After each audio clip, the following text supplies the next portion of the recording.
गरबा की धुन के साथ स्वागत है आपका गुजरात के सोमनाथ डिस्ट्रिक्ट में।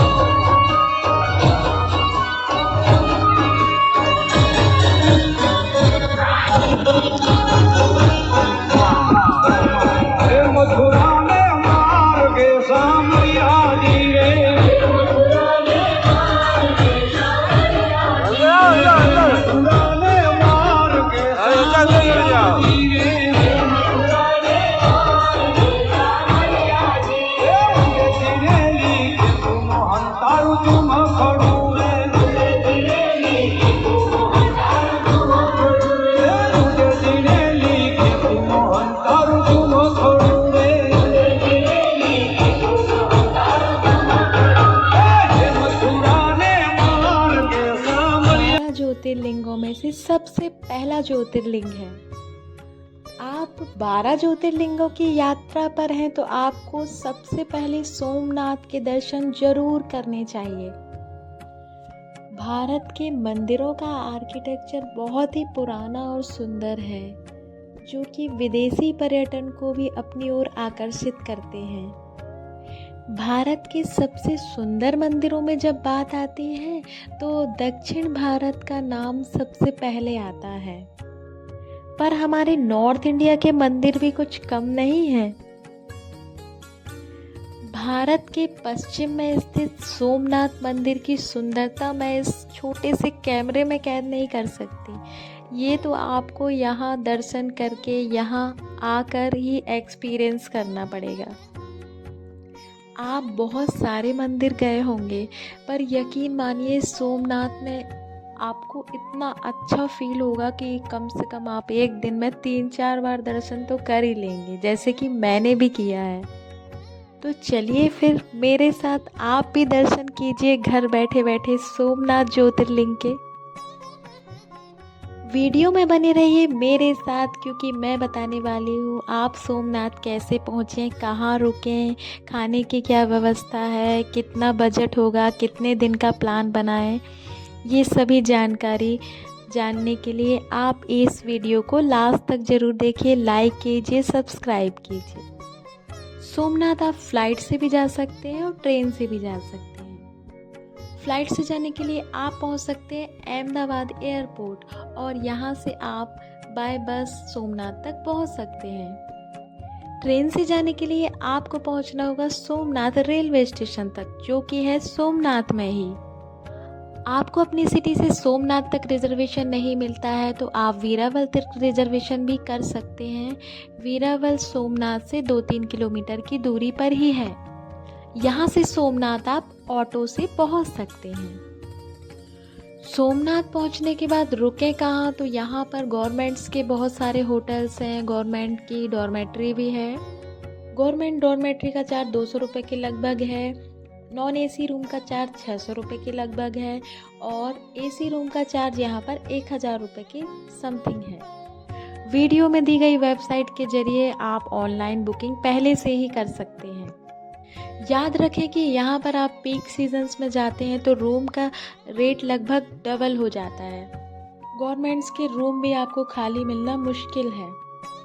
पीक सीजन्स में आप मंदिर के आसपास रूम ना लें, यहाँ थोड़ा कॉस्टली हो जाता है। मंदिर से 1-2 किलोमीटर की दूरी पर आप रूम सर्च कर सकते हैं। यहाँ पर खाने की क्या व्यवस्था है, तो मंदिर के आसपास बहुत सारे होटल्स और रेस्टोरेंट्स बने हुए हैं। आप यहाँ पर भरपेट भोजन कर सकते हैं। दर्शनों की बात करें तो सुबह 5 बजे मंदिर ओपन हो जाता है। आप यहाँ पर 5 बजे से दर्शनों के लिए जा सकते हैं। जितना अर्ली मॉर्निंग हो सके आप दर्शन कर लें, उसके बाद थोड़ा सा क्राउड हो सकता है। मंदिर में मोबाइल कैमरा, कोई भी इलेक्ट्रॉनिक आइटम नॉट अलाउड है। मंदिर के बाहर राइट साइड में फ्री लॉकर सुविधा बनाई गई है, जिसमें आप मोबाइल कैमरा पर्स रख सकते हैं। यहीं पर सामने साइड फ्री लगेज काउंटर भी है, आप अपना लगेज यहाँ पर रख सकते हैं। मंदिर में दर्शनों के लिए कोई एंट्री टिकट नहीं है। मंदिर में दर्शनों के लिए आप एंट्री लेते हैं और आप थोड़ा ही आगे जाते हैं, आपको शू काउंटर दिखेंगे, जो कि फ्री ऑफ कॉस्ट आप यहाँ पर शू अपने रख सकते हैं। यहाँ से थोड़ा आगे आप बढ़ते हैं तो यहाँ पर आप देखेंगे कि सरदार पटेल जी की बहुत बड़ी मूर्ति रखी हुई है। अभी जो आप मंदिर देख रहे हैं ये नया मंदिर है, इसका निर्माण सरदार पटेल जी ने करवाया था, तो इनकी यहाँ सामने मूर्ति बनाई गई है। और उसके ही सामने आप देखेंगे कि दिग्विजय सिंह द्वार है, तो इससे ही होते हुए आपकी एंट्री होगी। ये दिग्विजय सिंह द्वार दिग्विजय सिंह जी ने बनवाया था। मंदिर का प्रांगण बहुत बड़ा है, यहाँ पर गार्डन बना हुआ है, तो आप यहाँ पर विज़िट कर सकते हैं। यहाँ पर इलेक्ट्रॉनिक गाड़ी चलती है सीनियर सिटीजन्स के लिए, और सीनियर सिटीजन्स या कोई दिव्यांग है तो उनके लिए आप व्हील चेयर भी मंदिर से ले सकते हैं फ्री ऑफ कॉस्ट। मंदिर प्रांगण से होते हुए आप पहुँचते हैं दर्शन के लिए सीधे गर्भगृह में। यहाँ आपको दर्शन होते हैं भगवान शिव जी के। इनका बहुत ही बड़ा ज्योतिर्लिंग विराजमान है यहाँ पर। ये शिवलिंग इतना बड़ा है कि आपको दूर से ही दिख जाएगा और आप एकदम क्लियर सामने देख सकते हैं। तो यहाँ पर दर्शन बहुत ही अच्छे होते हैं, कोई धक्का मुक्की नहीं, यहाँ की व्यवस्था बहुत ही अच्छी है। भगवान भोलेनाथ से प्रार्थना करके आप साइड गेट से बाहर हो जाते हैं। मंदिर यहाँ पर समुद्र के एकदम किनारे है, तो यहाँ पर लहरों की आवाज़ें आपको सुनाई देंगी और बहुत ही अच्छी वाइब्स आती है। अगर आप पहली बार सोमनाथ आ रहे हैं तो आप यहाँ का लाइट शो बिल्कुल भी अवॉइड ना करें। लाइट शो में मंदिर का पूरा इतिहास बताया गया है और ये अमिताभ बच्चन की आवाज़ में है, तो आपको ज़रूर देखना चाहिए। शायद ही आपने इतना अच्छा लाइट शो कभी देखा होगा। लाइट शो के लिए मंदिर के अंदर ही 2 काउंटर बनाए गए हुए हैं जिससे आप टिकट ले सकते हैं। और यहाँ पर लाइट शो का टिकट प्राइस 90 रुपीज़ पर पर्सन के लगभग है। यहाँ रोज़ 2 लाइट शो दिखाए जाते हैं, एक 7 से 8 बजे तक, एक 8 से 9 बजे तक। तो आप इसकी टिकट पहले ही टिकट लेने के लिए अगर क्राउड ज़्यादा है तो आपको लाइन लगानी पड़ सकती है, तो आप 6:30 या 7 बजे के लगभग आप लाइन में लग जाइए और लाइट शो के लिए आप टिकट लीजिए। लाइट शो दिखाया जाता है मंदिर के पीछे, तो मंदिर के पीछे बहुत सी सीढ़ियाँ बनी हुई हैं, आपको यहाँ पर बैठ जाना है और वहीं पर पीछे वॉशरूम की भी सुविधा है। ये मंदिर बहुत ही प्राचीन समय से बना हुआ है और सबसे पहले भगवान सोम ने स्वयं इस मंदिर के लिंग की स्थापना की थी। आपको ये जानकर आश्चर्य होगा कि ये लिंग धरती से करीब 5-6 मीटर की ऊंचाई पर स्वयं ही विराजमान था और इसी आश्चर्य को देखने के लिए दूर दूर से राजा इस शिवलिंग के दर्शन करने आते थे और आक्रमणकारी भी इस मंदिर पर ये चमत्कार देखकर आकर्षित हुए। आप सभी जानते हैं कि रावण कितना बड़ा शिव भक्त था, उसने भी यहाँ पर सोने का दान किया और यहाँ पर हीरे मोती जड़वाए। सोने चांदी रत्नों से जड़े इस मंदिर और इसके चमत्कारी शिवलिंग की चर्चा विदेशों तक थी। इन्हीं चर्चाओं से आकर्षित होकर महमूद गजनवी ने यहाँ पर 18 बार आक्रमण किया और भी आक्रमणकारियों ने मंदिर को तोड़ा और इस ज्योतिर्लिंग को भी समाप्त कर दिया और यहाँ पर नए ज्योतिर्लिंग की स्थापना समय समय पर की गई। समय समय पर मंदिर का निर्माण होता रहा और आज आप जो सोमनाथ का भव्य मंदिर देख रहे हैं, इसका आर्किटेक्चर देख रहे हैं, इसे हमारे सरदार वल्लभ भाई पटेल जी ने बनवाया था।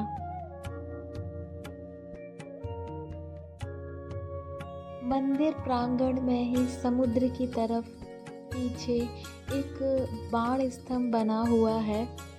इस स्तंभ में ऊपर की ओर पृथ्वी के बीच से चीरता हुआ एक तीर का निशान दिखाया गया है और इसके नीचे लिखा है आ समुद्रांत दक्षिण ध्रुव पर्यंत अबाधित ज्योतिर्मार्ग।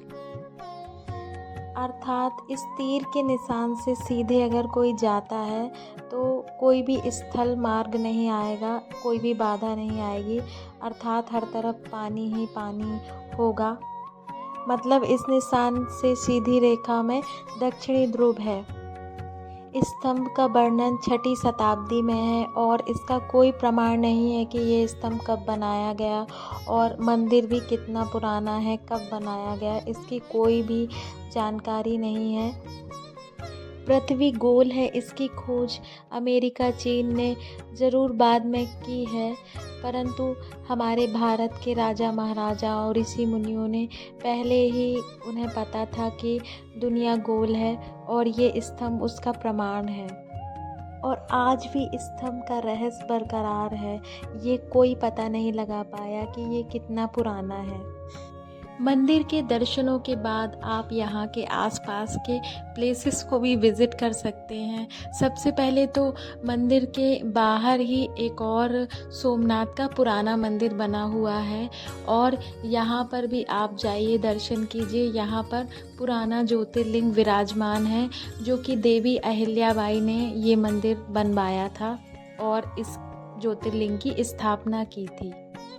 इसके बाद आप जा सकते हैं सोमनाथ बीच।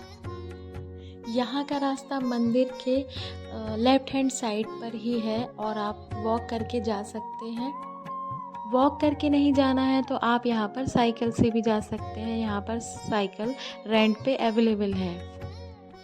यहाँ से वॉक करते हुए आप मंदिर के पीछे पहुँच सकते हैं। यहाँ पर आप फ़ोटोग्राफी कर सकते हैं। यहाँ मंदिर बिल्कुल समुद्र के किनारे बना हुआ है। समुद्र की लहरें यहाँ पर आकर टकराती हैं तो आप ये व्यू एंजॉय कर सकते हैं। इसके बाद आप यहाँ का बीच एंजॉय कर सकते हैं। यहाँ थोड़ी देर बैठ सकते हैं और यहाँ पर कैमल राइड होती है जिसका प्राइस है 20 रुपये। आप यहाँ पर कैमल राइड कर सकते हैं 20 रुपये में और फ़ोटो क्लिक करा सकते हैं। इसके बाद आपके पास अगर 3-4 घंटे का टाइम है तो आप यहाँ के लोकल प्लेसेस पर विज़िट कर सकते हैं जो कि आपको ऑटो वाला ले जाएगा और ऑटो का चार्ज लगभग 300 रुपये के समथिंग वो आपको यहाँ पर 3-4 किलोमीटर में जो भी प्लेसेस हैं वो आपको कवर कर देगा। इसमें से पहला प्लेस आता है त्रिवेणी संगम। ये आपको यहाँ पर फेमस है, ये आपको जाना चाहिए। यहाँ पर हिरन नदी, कपिला नदी और सरस्वती नदी, तीनों नदियों का संगम है। छोटा सा घाट बना हुआ है, आप यहाँ पर नहा भी सकते हैं। इसके बाद आप जा सकते हैं कृष्ण समाधि टेम्पल पर। यहाँ पर कृष्ण जी ने समाधि ली थी और जब उनको तीर लगा था तो उन्होंने यहीं से अपने प्राण छोड़े थे। तो यहाँ पर कृष्ण जी के पैर बने हुए हैं और भी 2-3 मंदिर अंदर बने हुए हैं। आप यहाँ पर दर्शन कर सकते हैं। कृष्ण जी के पैरों को आप यहाँ पर जाकर देख सकते हैं, दर्शन कर सकते हैं।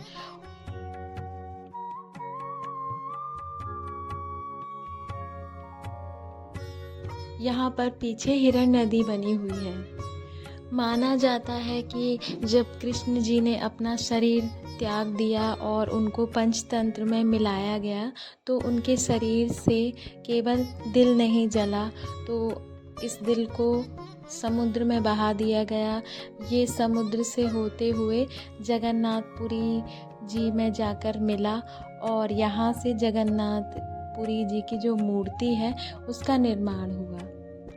आप सभी जानते हैं कि जगन्नाथपुरी में जो मूर्ति हैं उनको हर 12 साल में दोबारा बनाया जाता है और यही दिल निकालकर उस नई मूर्ति में फिर से लगा दिया जाता है।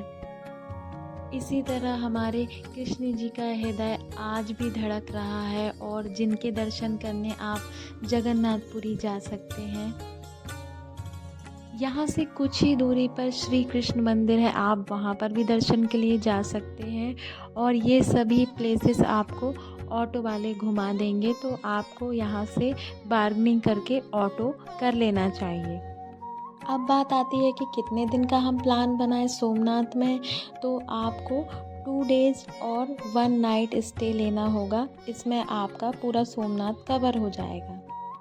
अगर आप पहली बार गुजरात आ रहे हैं तो आपको केवल सोमनाथ का प्लान नहीं बनाना चाहिए।